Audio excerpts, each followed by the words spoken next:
Bonjour chers amis, chers internautes, chers frères et sœurs, quel que soit le degré de relation que vous avez avec l'Église ou avec d'autres personnes dans l'intimité et aussi avec Dieu.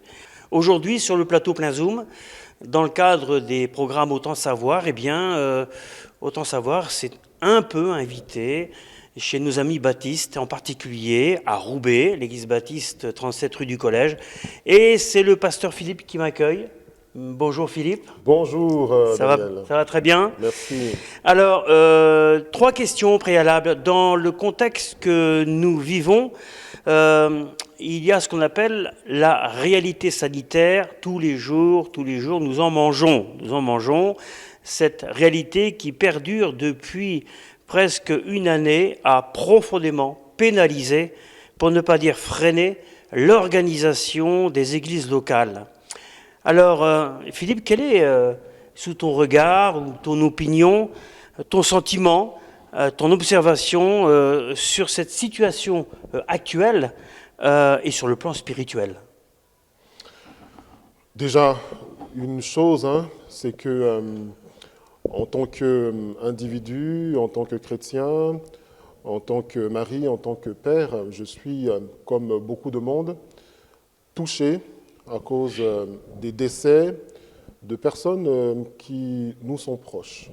Mhm. Et je ne peux pas être insensible à cela. Et c'est vrai que cette situation sanitaire doit nous rappeler que les chrétiens ne vivent pas en vase clos. Non, les chrétiens ne sont pas déconnectés du monde, bien au contraire. Les joies et les peines que vivent nos contemporains concernent bien entendu chaque chrétien.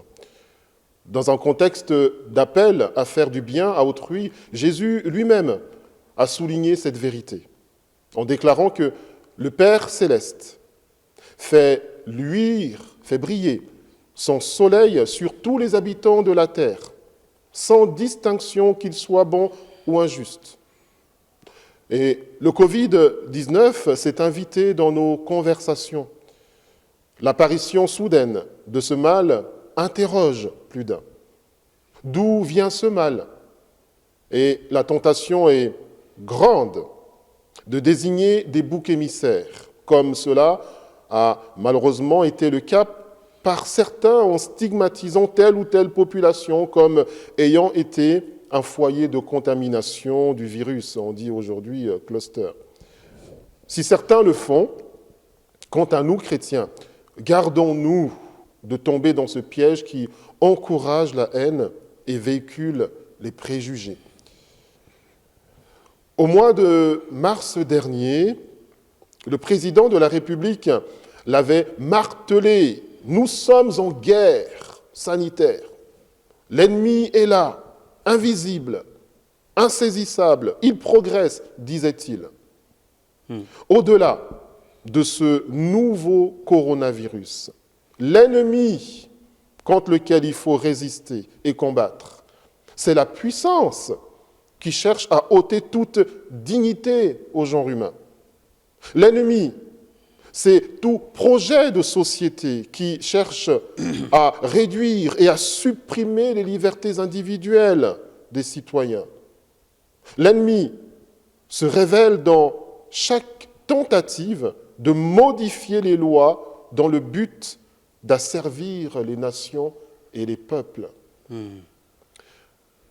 L'apparition de ce mal est en train de changer les points de repère de chacune de nos cultures, des modes de vie et des habitudes. Certains parlent de changement de paradigme. Et effectivement, l'Église de Jésus-Christ est touchée de plein fouet. L'organisation des programmes de toutes les églises est chamboulée depuis bientôt une année. Oui, comme pour beaucoup de personnes et comme pour d'autres structures, nos projets sont soit annulés, soit reportés jusqu'à une date impossible à définir. Mais entre nous soit dit, cette période inédite n'arrive-t-elle pas comme un signe que le moment est venu de réorienter nos vies sur ce qui est vraiment essentiel pour l'éternité. Je dis bien pour l'éternité. N'ayons pas peur de nous poser les bonnes questions. Dans nos projets, dans tous nos programmes, dans toutes nos activités personnelles et communautaires, qu'est-ce qui est réellement utile quand on y réfléchit vraiment? En définitive, qu'est-ce qui aura une valeur éternelle au regard du Seigneur Jésus-Christ? Alors, nos projets d'avant le Covid, nos programmes d'hier ont-ils encore leur raison d'être? Si oui, doivent-ils nécessairement être réalisés comme nous l'avions pensé au départ? L'incertitude générale qui caractérise la période que nous vivons invite à faire un état des lieux général de nos priorités. Un état des lieux général. Ça, c'est tout un... C'est le plan Marshall. Ce qui m'amène à te dire, Philippe, en quelque sorte, peut-on raisonner et dire que les assemblées locales vont devoir passer par une étape de révision de leur feuille de route, sachant qu'il y a peu de lisibilité, même pour les 3 assemblées de Roubaix, concernant leur marche commune? En France, le confinement du printemps dernier a eu l'effet d'un électrochoc pour toutes les structures et institutions humaines. Un véritable électrochoc. Vous vous rendez compte? L'impensable est arrivé ici en France. La restriction des rassemblements dans les lieux de culte. En un temps record, même les plus frileux d'entre nous ont dû se résoudre à utiliser les réseaux sociaux, Exactement. Daniel, afin de garder le lien social. Et ce réflexe démontre que l'être humain est un être qui a fondamentalement besoin de vivre en interaction avec les autres. Dans la Bible, au commencement de l'humanité, il est dit que le Dieu créateur a déclaré qu'il n'est pas bon que l'homme soit seul. Il n'est pas bon que l'homme soit seul. Alors oui, on prend ce texte de Genèse 2 dans le cadre du mariage. Mais en tant qu'individu, il n'est pas bon que nous soyons seuls dans la durée. Et comme il n'est pas bon que les chrétiens soient seuls dans leur coin pour une longue durée, il est donc impératif que chaque communauté chrétienne trouve les moyens qui conviennent à sa réalité locale pour conserver les liens fraternels. Je ne vais pas, moi, en tant que, par exemple, communauté ici, Église Baptiste, à Roubaix, copier ce qui se fait à 20 km d'ici. Ah bah, tout à fait, tout à fait. Faire du copier-coller. Non, qu'est-ce qui est utile pour notre communauté? Et ce, quelles que soient les contraintes imposées par les circonstances. Après 2000 ans d'histoire, l'Église existe encore de nos jours parce qu'elle a su s'adapter à chaque génération. Et malgré les innombrables persécutions dont ils sont l'objet partout dans le monde, les chrétiens tiennent le coup. Il en sera de même pour notre génération, et ce jusqu'au retour prochain du Seigneur Jésus. Alors, l'Église doit-elle se réinventer, comme c'est la formule populaire actuellement? Je crois que non. L'Église n'a besoin d'aucune invention nouvelle. Le monde sans Jésus-Christ cherche constamment à se réinventer, à trouver de nouvelles sources de plaisir et de divertissement. Mais quant à l'Église, il en est tout autre. Car le plaisir du chrétien est de demeurer dans les valeurs immuables du royaume de Dieu. Et Jésus résume ces valeurs à un spécialiste de l'Ancien Testament qui lui demande quel est le premier des commandements dans la loi de l'Éternel. Jésus va lui répondre, et on le lit dans Marc au chapitre 12, versets 29 à 31, où Jésus dit « Voici le premier, donc premier des commandements. Écoute Israël, le Seigneur notre Dieu est l'unique Seigneur. Et tu aimeras le Seigneur ton Dieu de tout ton cœur, de toute ton âme, de toute ta pensée, de toute ta force. Voici le deuxième commandement. Tu aimeras ton prochain comme toi-même. Il n'y a pas d'autre commandement plus grand que cela. Alors, la feuille de route, tu me poses la question, Daniel, la feuille de route de chacune de nos églises a d'ores et déjà été établie il y a fort longtemps. Et cette feuille de route, comme on vient de le lire, c'est le profond respect de Dieu exprimé par des actes concrets de bienveillance envers tous les êtres humains. En cette période, l'analyse de pratique de nos vies d'Église devrait nous ramener à ces fondamentaux de la foi en Jésus-Christ. Et pour répondre à ta question concernant la marche commune de nos trois communautés, ici à Roubaix, il est clair que chacune d'entre elles a sa propre histoire, son propre fonctionnement. Toutefois, en ce temps de crise, poursuivons notre travail en commun afin de refléter ensemble le caractère de notre Seigneur et attirer à lui seul et ceux qui veut sauver encore aujourd'hui.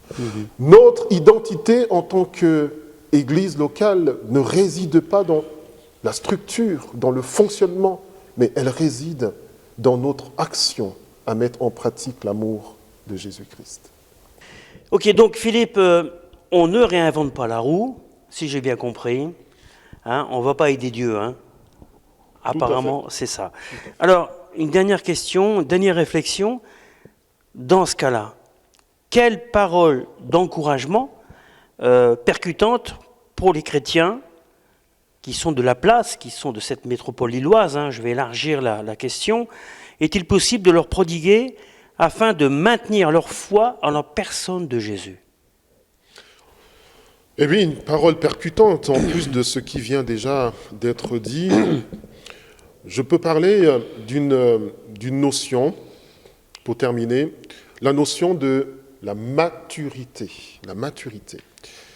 Le projet du Seigneur Jésus pour son Église, avant son retour, est de l'amener à sa pleine maturité.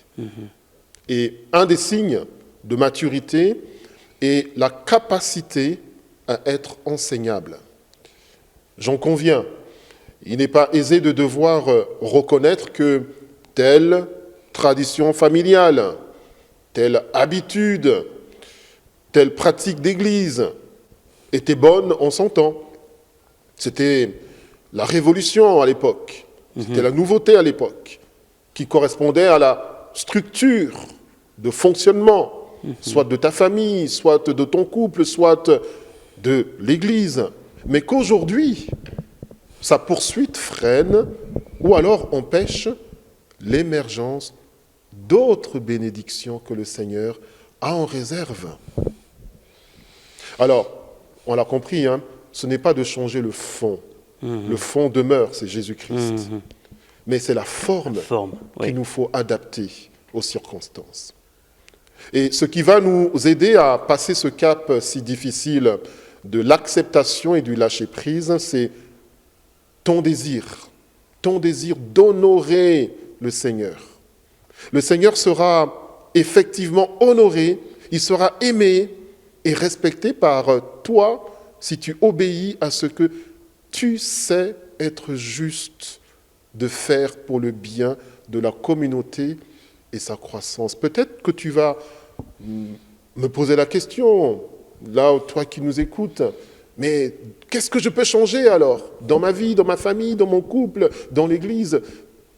Je ne peux pas, je ne sais pas moi, mais toi tu sais, toi tu connais ta propre vie, tu sais là où tu es, et tu sais en plus ce que le Seigneur te révèle et dépose sur ton cœur pour que peut-être tu puisses lui déposer. Et ensuite, lui, il va te donner autre chose dans la main pour le temps d'aujourd'hui. Dieu est le Dieu d'aujourd'hui. Dieu n'est pas le Dieu d'hier. Il n'est pas le Dieu du passé. Dieu est le temps et le Dieu d'aujourd'hui. Alors, oui, grandissons en maturité. Merci Philippe. Grandir en maturité, c'est tout aussi un travail de longue haleine, un travail sur soi-même, c'est sûr. Chers amis, nous allons nous quitter maintenant. Philippe, un dernier mot envers nos auditeurs, nos internautes? Le dernier mot, il est tout simple. Ce serait prenez courage. Prenez courage. Ne vous laissez pas abattre par les mauvaises nouvelles, parce que des mauvaises nouvelles, il y en aura toujours.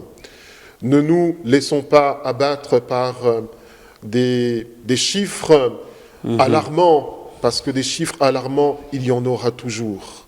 Mais prenons courage pleinement en Jésus-Christ, parce que, je le redis encore, Jésus est le Dieu du présent. Il est à côté de chacun et de chacune d'entre nous tous. Soyez bénis, chers amis. Soyez bénis, n'hésitez pas à nous contacter si vous aviez des questions. Philippe se tient à votre disposition. Va apparaître en bas d'écran les coordonnées, certains les connaissent. Et puis, nous vous donnons rendez-vous la prochaine fois, au mois de février. Ce sera avec le pasteur Tadeusz Poreba. Je vous dis à bientôt. Au revoir.